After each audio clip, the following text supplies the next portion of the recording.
ശബരിമല സ്വർണ്ണക്കൊള്ളയുമായി ബന്ധപ്പെട്ട UDF convener Adoor പ്രകാശിനെ പ്രത്യേക അന്വേഷണ സംഘം ചോദ്യം ചെയ്യും.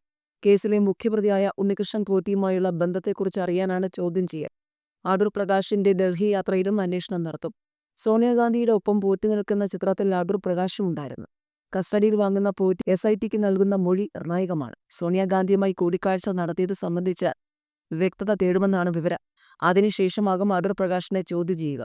പോറ്റിയുമായുള്ള ബന്ധത്തെക്കുറിച്ച് വ്യക്തമായ മറുപടി ഇതുവരെ അടൂർ പ്രകാശ് നൽകിയിട്ടില്ല. പോറ്റിയെ സോണിയയുടെ അടുത്ത് എത്തിച്ചത് അടൂർ പ്രകാശ് ആണെന്ന വിവരമുണ്ട്. മണ്ഡലത്തിലുള്ള സാമൂഹ്യ പ്രവർത്തനം നടത്തുന്ന ആൾ എന്ന നിലയിലാണ് പോറ്റിയുമായുള്ള പരിചയമെന്നാണ് അടൂർ പ്രകാശ് പറഞ്ഞത്. കാട്ടുകള്ളനാണെന്ന് അറിഞ്ഞിരുന്നെങ്കിൽ അടുപ്പിക്കില്ലായിരുന്നുവെന്നും പറഞ്ഞ് മാധ്യമങ്ങളിൽ നിന്ന് മൊഴിയുകയായിരുന്നു.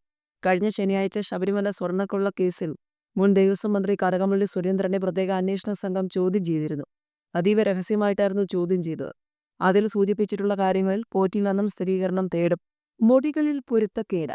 കടകംപള്ളിയെ വീണ്ടും ചോദ്യം ചെയ്തേക്കുമെന്ന് റിപ്പോർട്ട്. ശബരിമല സ്വർണ്ണക്കൊള്ള കേസിൽ ദേവസ്വം മുൻ മന്ത്രി കടകംപള്ളി സുരേന്ദ്രനെ എസ്.ഐ.ടി വീണ്ടും ചോദ്യം ചെയ്തേക്കും. ശനിയാഴ്ച കടകംപള്ളി ചോദ്യം ചെയ്തപ്പോൾ ലഭിച്ച മൊഴികളിൽ ചില പൊരുത്തക്കേടുകൾ കണ്ടെത്തിയ സാഹചര്യത്തിലാണ് നീക്കം. കടകംപള്ളിയുടെ മൊഴിയിലെ സത്യാവസ്ഥ ചോദിച്ചറിയാൻ ഉണ്ണികൃഷ്ണൻ പോറ്റിയെ എസ്.ഐ.ടി കസ്റ്റഡിയിൽ വാങ്ങിയിരുന്നു. പോറ്റിയുമായി വ്യക്തിപരമായ അടുപ്പമോ സാമ്പത്തിക ഇടപാടോ ഇല്ലെന്നാണ് കടകംപള്ളി പറഞ്ഞത്. മുൻപ് ചോദ്യം ചെയ്തപ്പോൾ കടകംപള്ളിയുമായുള്ള ബന്ധം സംബന്ധിച്ച് ഉണ്ണികൃഷ്ണൻ പോറ്റി ചിലത് വെളിപ്പെടുത്തിയിരുന്നു. ശ്രീകോവിൽ പാളികളിൽ സ്വർണം പൂശാൻ അനുവദിക്കണമെന്ന് കാട്ടി ദേവസ്വം മന്ത്രി എന്ന നിലയിൽ കടകംപള്ളി സുരേന്ദ്രന് അപേക്ഷ സമർപ്പിച്ചിരുന്നുവെന്ന് പോറ്റി പറഞ്ഞു.